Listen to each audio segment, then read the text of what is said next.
की सरकार मुसलमानों से नफरत की बुनियाद पर वक्फ का कानून बनाने के लिए बिल्कुल आ रही है। 18 करोड़ मुसलमानों से कह रहा हूं, याद रखो, अगर तुम में दीनी हमियत है, इस कानून की जमहूरी तरीके से हमको मुखालिफत करना पड़ेगा।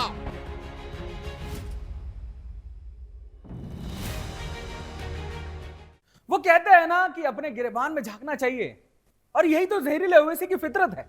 जब भी मस्जिद के अवैध कब्जे, वक्फ बोर्ड के मुद्दे या आतंक की बात उठती है, जहरीले ओवैसी मियां हमेशा सामने खड़े हो जाते हैं।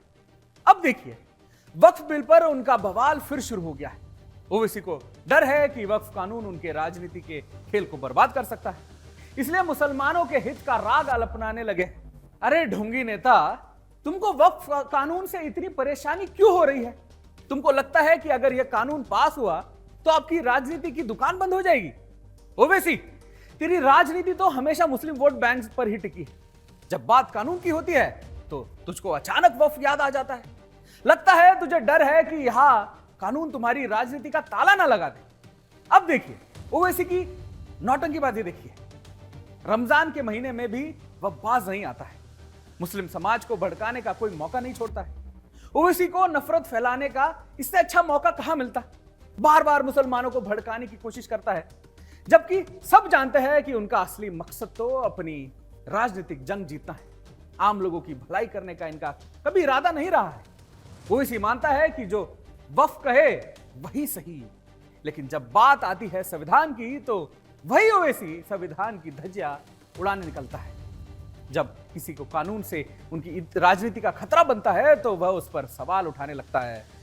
अब इसका यह वक्फ को लेकर ड्रामा ही देख लो। वक्फ बिल का मामला हुकूमत ने उसको पास किया, कैबिनेट में अब नया बिल लाएंगे। मैं फिर से कह रहा हूं, नरेंद्र मोदी की सरकार सिर्फ मुसलमानों से नफरत की बुनियाद पर वक्फ का कानून बनाने के लिए बिल्कुल आ रही है। मुसलमानों की मस्जिदों को छीनने के लिए, दरगाहों को छीनने के लिए, खानखाहों को छीनने के लिए, कब्रस्तानों को छीनने के लिए, इवैक्यू प्रॉपर्टी जो वक्फ है उसको छीनने के लिए, और जो लोग वक्फ की जायदाद पर कब्जा करके बैठे हैं उनको इनाम देने के लिए यह कानून बना रही है। मैं भारत के गयूर 18 करोड़ मुसलमानों से कह रहा हूं, याद रखो, अगर तुम में दीनी हमियत है, इस कानून की जमहूरी तरीके से हमको मुखालिफत करना पड़ेगा। हमने 6 दिसंबर को एक जिल्लत और रुसवाई का दिन देखा कि भारत की सुप्रीम कोर्ट को वादा करके आपने बाबरी मस्जिद को शहीद कर दिया। अरे जहर फैलाने वाले ओवैसी, अब क्या तुम दंगा करके मानोगे क्या? जो तुम वक्फ बिल को लेकर परेशान हो, इतना तो पाकिस्तान भी कश्मीर के लिए उतना नहीं रो रहा होगा जितना तुम विलाप कर रहे हो। यही तुम्हारी राजनीति का असली चेहरा है क्या? इस जहरीले ओवैसी का जहर तो देखो। जो तस्वीर आप देख रहे हैं उसमें साफ दिख रहा है कि ये कट्टरपंथी सड़क पर क्यों उतरे हैं। इनका मकसद सिर्फ एक है कि वक्फ बिल को रोकना।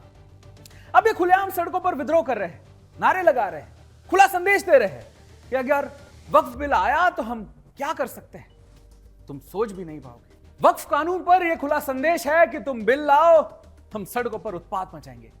यह कुछ नहीं, बस एक चेतावनी है कि अगर यह बिल लाए तो हम हिंसा और उथल पुथल मचाने में पीछे नहीं हटेंगे। ओवैसी और उसकी टूलकिट सड़क पर उतरकर कह रही है।